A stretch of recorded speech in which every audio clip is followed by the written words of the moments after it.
안녕하세요. 1월 14일 화요일 신나게 시작하겠습니다.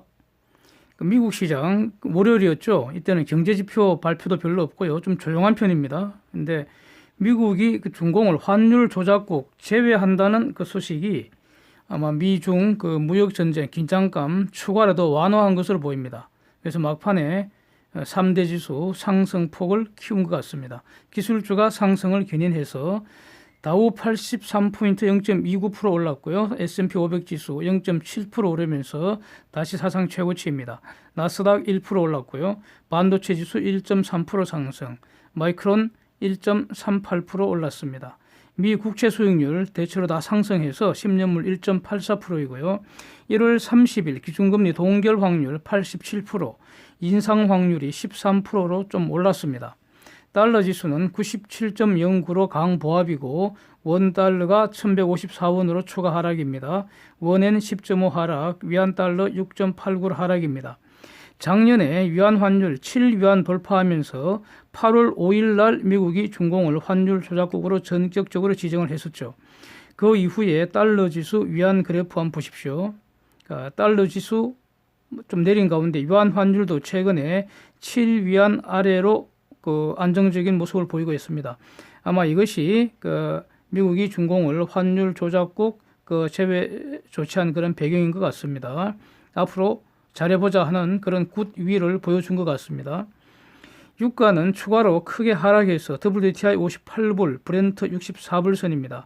미국의 EIA, Energy Information Administration, 여기서 미국 원유 생산 전망치를 내놓는 발표를 했는데 2019년도에는 1230만 배를 하루에 이렇게 생산을 했다가 2020년에는 한 90만 배를 정도 늘려서 하루에 1320만 배를 생산할 것이다. 이렇게 발표를 했습니다. 즉 미국은 여전히 기름을 더 많이 퍼 올린다는 겁니다. 다만 증가 속도가 좀 둔화된다 이겁니다. 어제 제가 길게 말씀드린 내용과 같은 것입니다. 데이터 정리합니다. 독일 12월 도매 물가지수 전년비 1.3% 내렸고요. 이탈리아 11월 소매 판매 전년도 0.9% 찔끔 증가입니다. 영국 11월 제조업 생산 전년비 2% 감소고요. GDP 발표 났는데 전월비 마이너스 0.3%, 그래서 전년비로 0.6%로 지금 둔화가 됐습니다. 그래프 보시겠습니다. 인도 12월 소비자 물가지수 전년비 7.35% 완전히 급증을 했습니다. 거의 지금 1년째 오르고 있는데 최근에 더 급등하고 있습니다. 이것도 그래프 한번 보시죠. 쟁점 정리합니다. 미중 무역 조약이 사인하는 거 관련해 갖고 초반에 알려졌던 페이스 원딜 내용이 변경 없이 내용 그대로 초반에 알려진 내용 그대로 번역 과정에서 다 반영되었다. 번역하면서 달라진 거 없다. 이렇게 문은신이 확인했습니다. 이란 관련해서요. Clerics get lost. 무슨 말입니까? Clerics, 성직자들. get lost, 꺼지라는 겁니다. Clerics get lost, 성직자들은 꺼져라. 이 말은 지금 정치를 하고 있는 성직자들은 정치에서 물러가라. 즉 부패하고 무능한 그런 신정독재, 종식을 12대들이 요구하는 것으로 이렇게 보이는 거죠. 여객기 5인 격추를 숨기려고 하다가 뒤늦게 시인을 한 그런 거짓말, 그 다음에 무능한 게 지금 완전히 드러난 거죠. 예? 도대체 말이죠. 예? 여객기를 5인 격추한다는 게 말이 됩니까? 완전히 무능한 겁니다. 예. 그래서 거짓말과 무능에 항의를 하고 있는 이런 이란의 반체제 시위가 토요일, 일요일, 월요일 지금 3일째 계속되고 있다 이런 내용입니다. 그래서 초기에는 그 구호가 부끄러운 줄 알아라 이겁니다. 부끄러워해라. Our enemy is here. 예? Death to the dictators. 독재자에게 죽음을. 와, 그 전에 타겟을 장려하는 과정에서는 구호가 Death to the USA, 아메리카 이런 거였습니다. 그죠? 근데 이것이 바뀌었다는 거죠. Death to the dictators. 독재자에게 죽음을. 이렇게 구호가 바뀌었다는 게 아주 의미가 있습니다. 이런 구호가 초기에 등장하다가 어저께는 Clerics get lost. 성직자들은 꺼지라. 이런 구호까지 지금 등장하고 있다는 내용입니다. 테헤란, 이스파한 등 주요 대도시에서 학생들 시위 비디오가 이렇게 로이터에 입수되는 것 같습니다. 로이터가 직접 들어가서 취재는 할 수 없다고 합니다. 금지되고 있으니까. 그래서 이 시위 어떤 세력들이 있겠죠. 그것도 시위 주도하는 세력들이 이제 비디오 촬영해갖고 로이터에 제공을 하는 모양입니다. 이렇게 짐작이 됩니다. 그래서 썬데이 시위 영상에 보면은 테헤란 아자디 광장 부근에서 총이 발사가 되고요. 유혈 영상이 있고요. 부상자 후송되고 진압 경찰들이 라이플 들고 막 달리는 모습, 그 다음에 진압봉으로 시위대 구타하는 장면, 그러면은 또 그 주변에 있는 시위대들이 때리지 말라, don't beat them 이렇게 고함 지르는 거 이런 것들이 막 뒤섞여 있는 것 같습니다. 보도 내용을 보면은. 그러나 경찰 당국은 공식적으로는 발표 사실을 부인하고 있고요. 로이터는 그래서 시위 영상의 진위를 자기들이 독자적으로 입증할 방법은 없다고 이렇게 단서를 달고 있습니다. 예. 독자적인 취재가 지금 제한되고 있다는 거죠. 즉 언론의 자유가 침해되고 있다 이런 뜻입니다. 예. 지난 11월 시위할 때는요. 그 당시 이란 당국이 공식적으로 발표한 것만 전국적으로 20만 규모였다고 그러죠. 그래서 최고 지도자가 직접 시위 진압을 위해 수단 방법 가리지 말라, 모든 것을 다해서 빨리 진압해라 이렇게 압박을 했다는 거죠. 그래서 혁명 수비대 중심으로 해서 무자비한 진압이 있었다는 거 아닙니까? 그래서 사망자 수가 수백 명설 나오다가 점점 더 늘어나서 1000명선 넘어가서 마지막으로 1500명이라는 이런 보도를 본 바가 있습니다. 본 기억이 있습니다. 여기서도 제가 여러분 소개해 드렸습니다. 근데 지금은 이란 지배 세력들이 11월과 달리 수세에 몰려 있고 지금 트럼프가 트윗으로 직접 아주 구체적으로 이렇게 말하죠. 시위대 죽이지 말라 이겁니다. 죽이지 말라는 겁니다. 그때 1500명까지 죽였으니까 직접적이고 구체적입니다. 이렇게 트럼프가 시위대하고 연대하고 지지하고 응원하고 폭력 진압 여부를 감시하겠다 이렇게 지금 트윗을 날리고 있으니까 전 세계가 보고 있다 이러고 있으니까 지금 이란 지배 세력들이 이걸 신경 쓰지 않을 수 없는 상황인 것 같고요. 그렇습니다. 그래서 과연 이란의 반체제 시위 얼마나 지속되면서 또 지금은 학생들이 선봉에 선 것 같은데 시민들 참여가 얼마나 늘어날지, 또 핵심은 요구 사항이 어떻게 변해갈지 이게 주목이 되는 겁니다. 지금은 신정체제 종식 요구하는 것 같습니다.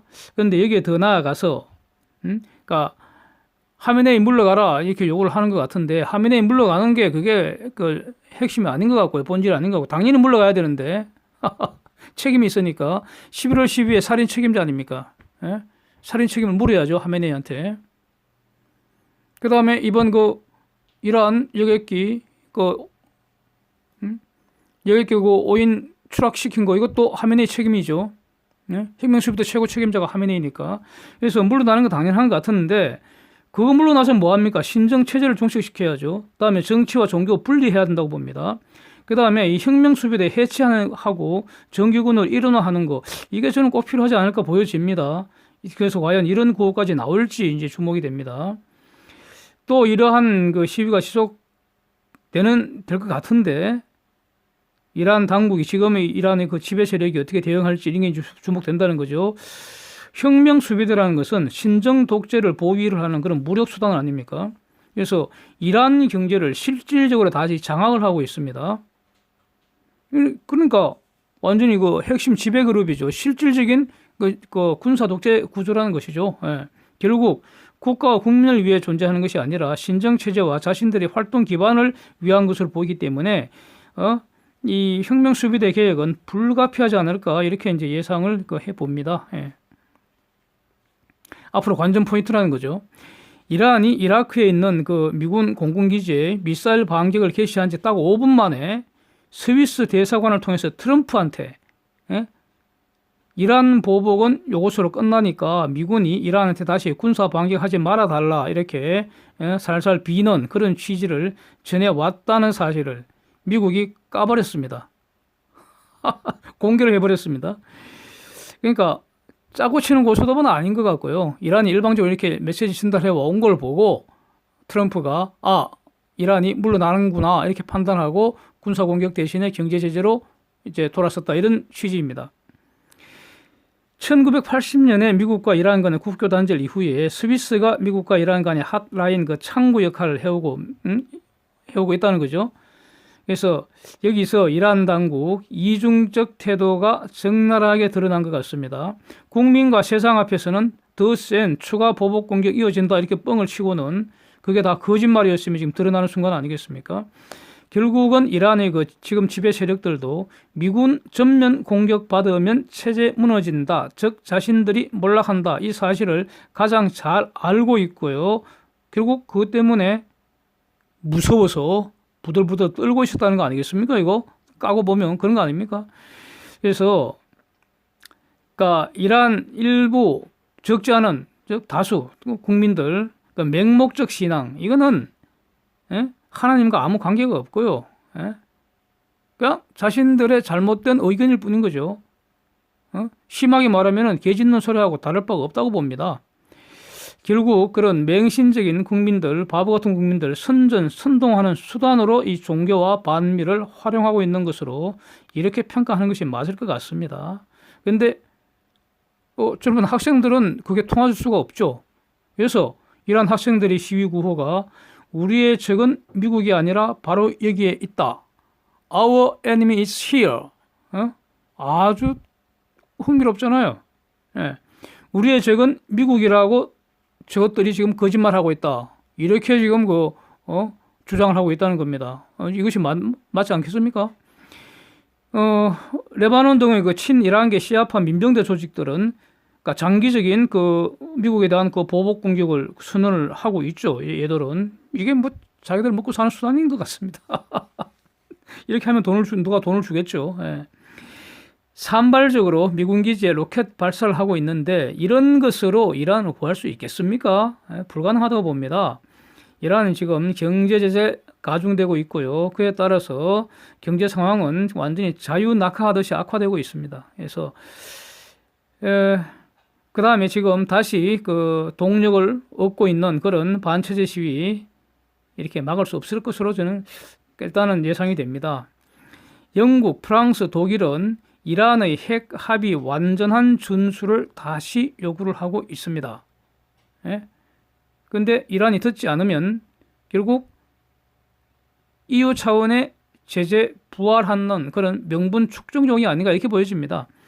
미국이 탈퇴하였다 하더라도 핵 합의는 여전히 유효하다 이렇게 말하면서 이란이 합의에 위반되는 핵 활동하지 말라고 압박하는 것이죠.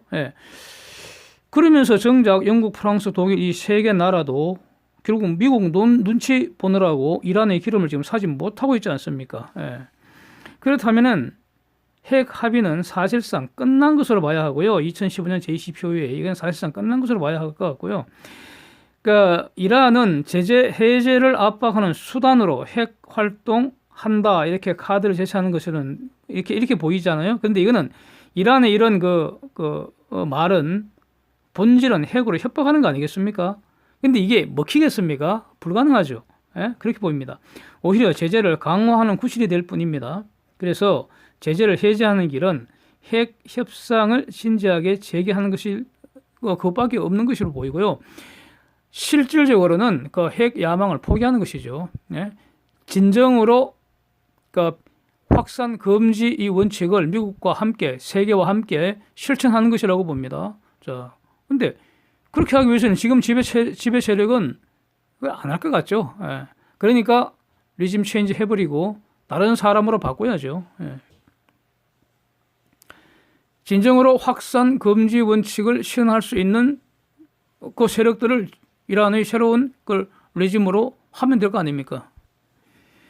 자, 다음 기사 한번 보십시오. 오바마 정부에서 시큐리티 어드바이저 했다는 분이 역사상 이란의 레짐 체인지 가능성 지금이 가장 높은 시기다 이런 취지로 말을 했다 이런 내용입니다. 마크 에스프 미 국방장관 아닙니까? 마크라는 이름이 바로 성경 마가복음을 기록한 예수님의 제자 중에 마가입니다. 마가 한국말로 마가. 대부분 다 아시겠지만 혹시라도 또 모르시는 분이 한 분이라도 계시면 상식으로 알으시라고 말씀드렸는데요. 미국은 법이 지배하는 문명국가입니다. 예?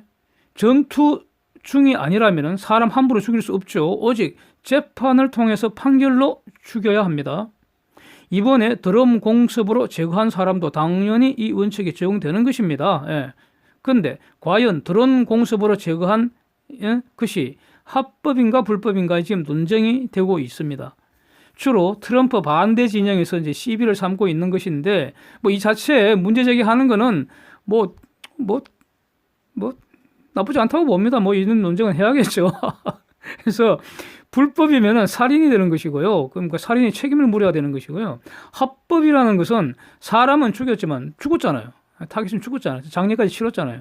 죽었지만 정당 행위로 위법성이 없어져서 적법한 행위가 된다. 이런 거 아닙니까? 그래서 그 위법성을 조각하기 위해서는 미국민에 대한 임박한 공격의 위험이 있었고 이것을 막기 위해 드론 공습이 가장 유효하고 적절한 수단이었다. 즉 한마디로 셀프 디펜스였다.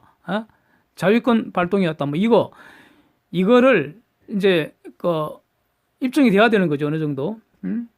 트럼프가 내세울 수 있는 것은 셀프 디펜스 이것뿐입니다. 트럼프가 명령을 내렸으니까 그게 이제 적법한 행위가 되려면은 셀프 디펜스 상황이라는 것을 설득을 해야 된다는 거죠. 그래서 임박한 공격 위험의 이 정보는 기본적으로 미국의 정보기관들이 대통령한테 보고하는 거 아니겠습니까? 여기서 트럼프는 주장하기를 그 타겟이 중동 지역 내 미 대사관 4곳을 곧 공격할 것이라는 정보에 따라서 먼저 행동해야 했다. 이렇게 주장을 했다는 것인데 국방장관은 미 대사관 4곳에 대해 임박한 공격에 대한 정보는 자기는 구체적으로 모른다는 겁니다. 트럼프 말을 명목적으로 그냥 무조건 맞장구 치진 않고요. 자기가 알고 있는 사실만 지금 정확하게 전달하고 있습니다. 예? 그래서 거짓말 안 한다는 게 매우 인상적입니다. 예? 거짓말 안 한다는 거 매우 인상적입니다. 자기의 의견을 그대로 밝히고 있습니다. 매우 인상적이고요. 부럽습니다. 한국에서 말이죠. 민주라는 가면을 쓰고 정의라는 가면을 쓰고 평화라는 가면을 쓰고 그러나 영혼 없는 그런 똥개 새끼들하고는 완전히 180도 다른 것 같습니다. 에스프가 알고 있는 것은 타겟이 매우 위험하다. 뭔가 지금 곧 공격할 것 같다. 이건 분명하다고 판단했다는 겁니다. 이것은 트럼프하고 정확히 일치한다는 겁니다. 예? 즉 에스프도 타겟을 드론으로 제거한 것은 드론 공습으로 제거한 것은 살인이 아니라 적법한 임무 수행이었다는 점에서는 동일합니다. 그러나 트럼프가 말하는 대사관 4곳에 대한 임박한 공격 정보는 자기는 모르겠다는 겁니다. 그러니까 그것은 자기한테 묻지 말고 말한 사람한테 직접 물어보라 뭐 이런 취지인 것 같습니다. 그래서 미국 고위직 관리들은 대체적으로 이런 태도로 지금 알려져 있지 않습니까? 저도 이런 사례 계속 보고 있습니다. 그래서 부럽다는 거죠. 저런 모습들이. 헌법 아래에서 미국과 미 국민에게 충성하는 것이 우선이다. 이렇게 얘기를 하고 있는 것 같습니다. 어제 재미있는 뉴스 몇 개 떴는데 제가 공유하고 싶은 건 2개입니다. 1번 중공 자동차 생산 판매 이런 게 18개월째 지금 꼬라박고 있다는 건데 포드 중공 내 차량 판매 작년에만 26% 쪼그라들었다 이런 내용인데요. 그러니까 시장 규모 우선 정리해 드리고 제가 재미있게 느꼈다는 걸 말씀드리겠습니다. 아직은 이거는 이런 건 흥미있는 뉴스는 아닙니다. 다 예상됐던 내용이어서 중공시장 전체 작년에 차량이 2,576만 대 팔렸답니다. 그래서 2018년보다 5.4% 감소했다는 것이고요. 그중에 전기차 판매는 120만 대 좀 넘었다는 겁니다. 그래서 전기차 판매는 4% 줄었고요. 예? 그러니까 이 지금 전기차가 비중이 아직은 5% 좀 안 된다는 거죠. 예, 지금 그러나 기본적으로 성장하고 있는 이런 시장이죠. 120만 대 중에서 완전한 전기차, 100% 전기차는 97만 대 정도 되는 모양입니다. 이것은 1.2% 감소했다 이런 겁니다. 그래서 이것만 보면은 전체 차량 시장은 5.4% 감소했는데 전기차는 4% 감소했고 100% 전기차는 1.2% 감소했으니까 기본적으로 지금 그 차량 판매 쪼그라드는 거는 경기 불황이고, 그다음에 자동차 자체가 소비가 정체됐다. 즉 웬만하면은 가질 사람은 이미 다 가졌다는 것이고, 또 그 추가로 살 사람은 별로 없다는 것이고, 뭐 그래도 그 산다면은 그러면 기름차 대신에 전기차 산다. 그 중에서도 100% 전기차 산다. 이런 의미죠. 그 다음에 로이터는 2020년에 중공 자동차 판매 작년보다 그 2%가량 더 감소할 것이다. 뭐 이렇게 예상 보도를 하고 있습니다. 이제 이런 것보다는요, 지금 그 독일에서 자동차 시장이 기름차에서 전기차로 바뀌는 이 과정에서 기름차 전문 인력, 특히 엔진, 변속기 분야 전문 인력들 일자리가 대략 뭐 최소한 40만 개가량 사라질 거라는 이런 보도입니다. 저는 이것이 가장 흥미롭게 봤습니다. 제가 그 기름차 주식, 특히 뭐 현대차, 이거 지금 뭐 수소차 뭐 하면서 헛질을 하고 있는 것 같은데, 팔아채워야 한다는 영상 제가 올리면서 이러한 말씀을 이미 드린 바가 있습니다. 같은 내용이 나와서 저는 좀 재밌게 봤습니다. 두 번째, 한국이 수소차 판매 연료전지 시장 이거 세계 1등 했다는 건데, 보니까 저는요, 헛질을 오지게 했다는 것으로 보입니다. 세금 엄청 갖다 버린 것으로 보이고요. 앞으로도 더 많이 갖다 버릴 것이다. 뭐 이렇게 보여집니다. 이유를 보겠습니다. 수소차 글로벌 판매량 한국 3,666대, 일본 2,460대. 뭡니까 이거? 장난합니까? 거의 실험실 수준 아닙니까? 1등이 무슨 의미가 있습니까? 최소한 저 물량이 한 100배는 넘어야 의미 있는 거 아닙니까? 저거 만들려고 공장 짓는다면 언제 본전 찾습니까? 여기서 안건은 과연 장내 수소차 시장 증가할 수 있나? 이거 아닙니까? 그런데 수소차 증가하면 기름차나 전기차 줄겠죠. 기름차, 수소차, 전기차는 서로 거의 뭐 완전한 대체제 아닙니까? 전기차 사면 수소차 안 사지. 전기차도 사고 수소차도 사고 이렇게 안 하잖아요. 수소차는 부생수소 등 상대적으로 값싼 수소 공급이 가능한 범위에서 틈새 시장은 형성할 수 있다고 봅니다. 저도 기본적으로 이렇게 봅니다. 그러나 자동차 주력 시장은 될 수 없다는 겁니다. 그러니까 글로벌 선수들이 여기에 집중 투자 안 하고요, 대세는 전기차로 가고 있다 이렇게 본다는 겁니다. 그래서 한국의 수소차 1등 뉴스는 지금 완전히 장난하는 것이고요. 실험실 수준에 장난하는 거고요. 다른 선수들이 안 할 때 그냥 세금 갖다 퍼부어서 조금 더 했다는 그런 의미밖에 없는 것이고요. 결국 세금만 날리는 헛지랄이라고 보인다는 겁니다. 그 다음 연료정지 이용한 수소 발전이라는 거는요, 이거는 수소를 땔감으로 사용한다는 거거든요. 이건 완전히 등신 중에 최고의 등신지식이에 두 말하면 입 아프고요. 그래서 저희 이전 영상을 링크를 하겠습니다. 혹시 안 보신 분들 중에서 관심 있으시면 참고 부탁드립니다. 원료로서의 수소하고요, 땔감, 퓨얼, 연료로서의 수소를 엄격하게 구분해야 한다. 제가 여러 영상에서 자세히 말씀드린 바가 있습니다. 이상입니다. 함께해 주셔서 감사드립니다.